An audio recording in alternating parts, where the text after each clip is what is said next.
it is brilliant. That was a trailer for Bookish, which has just kicked off on You and Alibi, and Mark Gatiss and Connor Finch starting the programme and join me now.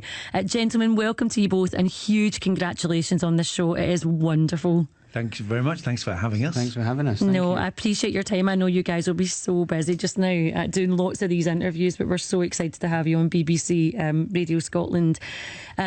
Mark, I've only watched the first episode, right, because I'm trying to eke it out because of that thing that people do, and I know the episodes are only dropping, but I've been dying for something to watch for such a long time. They're so good, so I'm kind of glad in a way that I think you can binge it. You can. I mean, don't tell me that, please don't. I'm trying my best just to remind myself I'm going to watch it on TV and not completely binge it. But here's the thing. This is wonderful. We had our reviewer on last week, Scott Bryan, and it got 5 stars. The reviews for this show are amazing. You must feel, I mean, this is a great ensemble cast as well, Mark, but you must be so chuffed and so pleased with the response to this. Oh God, yes, I'm over the moon. It's a really interesting thing when you birth a show, as it were, and it's so close to my heart. It's a sort of synthesis of everything I love. This show. A friend of mine said this is the most Mark Gatiss thing you've ever done. So it's brilliant, but you can never tell. You never tell. You put just as much effort into doing something as if it's a big movie or whatever, and sometimes it just comes out to universal indifference. So it's brilliant to have this response. It's really very touching and humbling. But it's so beautifully shot, and I suppose, Connor, I mean, you're wonderful in this as Jack, so mysterious, by the way. Cannot wait to see how this unfolds. But this must have just been such an opportunity, right? When something like this comes calling, you cannot say no. Yeah, I mean, absolutely.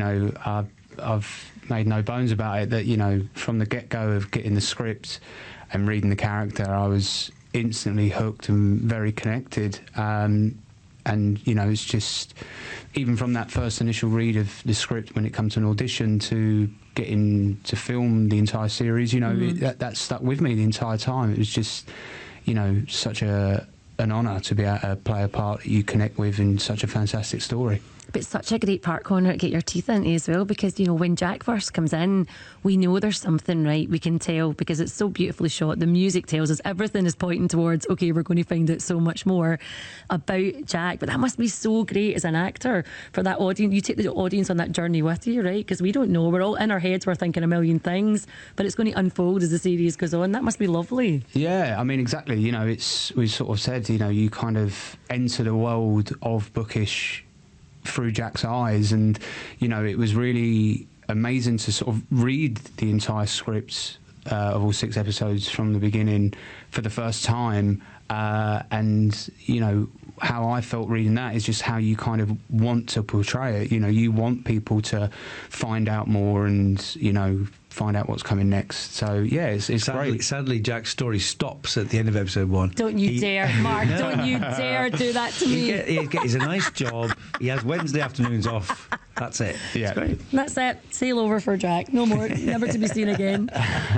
Mark, I want to first of all talk. I mean, this is an amazing ensemble cast, right? I suppose that must happen when you're Mark Gatiss, right? When you say you're doing something, everyone's like, me, I'll be in it. I mean, this has been cast. It is stunning, from Polly Walker to everyone else that's in this cast. It is so beautiful. Well, we've been very blessed with first series. We've got amazing people like Jolie Richardson and Paul McGann guesting, and Danny Mays. It's been fantastic. But yeah, some of it, as I do with my Christmas ghost stories, I get my little address book out and ask people to do us a favour. But luckily we can pay them properly this time. It's just a lovely feeling when people get it, you know what I mean, and they want to join in. And it's not just that. It's not just lots of actors on holiday having fun, because they really, really came together and got the spirit of the show. And I sent all the regular cast a big list of my favourite 1940s films, which sort of inspired the tone and the look of the show.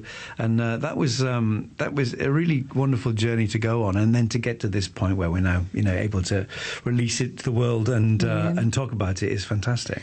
And one of the things we spoke about in the review last week as well. I mean, Gabriel Book is such a great character, but I love the fact that we have a lavender marriage in this, and I think for a lot of people that's maybe not even something that they were aware of, and I think it just starts a conversation, you know, and I think that's what Scott and I were saying last week. It's so important, and we don't get to see it enough, I think, on TV. Well, you know, the truth is, it's just lovely to do something that isn't seen much. You know, the post-war setting is very unusual. We don't see much about the world after the war, and the lavender marriage, as you say, is the same sort of thing. It's an unusual situation. It's not just a normal sort of straightforward heterosexual setup for a detective.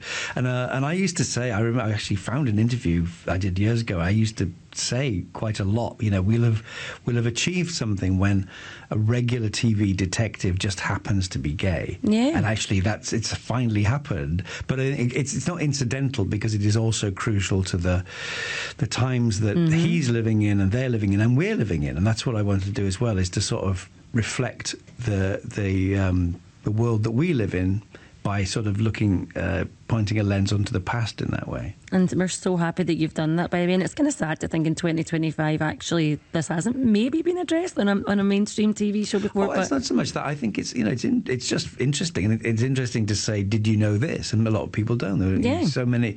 Charles Lawton and Elsa Lanchester, very famous Hollywood lavender marriage, and they both had independent lives. And I was very keen to reflect that for Polly's character, that she's an independent woman who has had an amazing war, and they love each other to bits, not because she's pining after him because he can't love her the way that a straight husband would, but because they just are best friends. Yeah. But you know, there's a long way to go, hopefully, with their relationship and the kind of stresses and strains that this arrangement might put upon them. Okay, well, we cannot wait to see that unfold.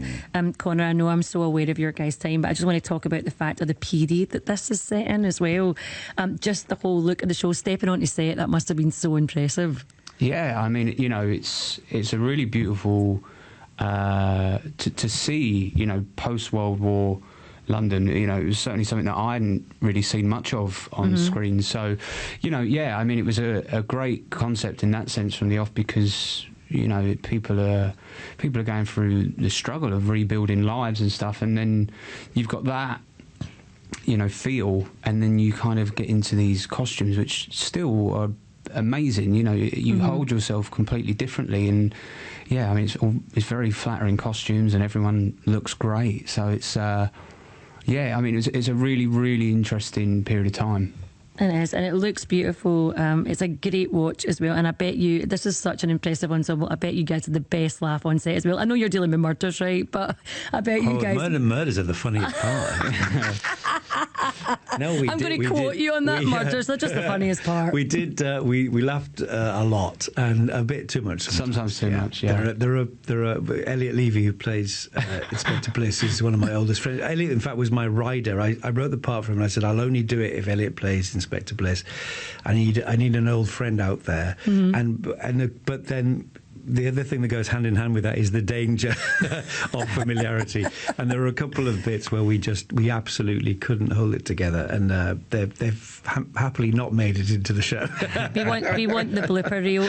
Gentlemen, thank you so much for your time. This is a wonderful show, and I cannot wait to see how the rest of the series unfolds. Thank you to you both. Thank you. That was the wonderful Mark Gatiss and Connor Finch. Thank you so much. Don't forget, you can watch Bookish on You and Alibi. I'm Michelle McManus on Afternoons with BBC Radio Scotland and Queen Play next.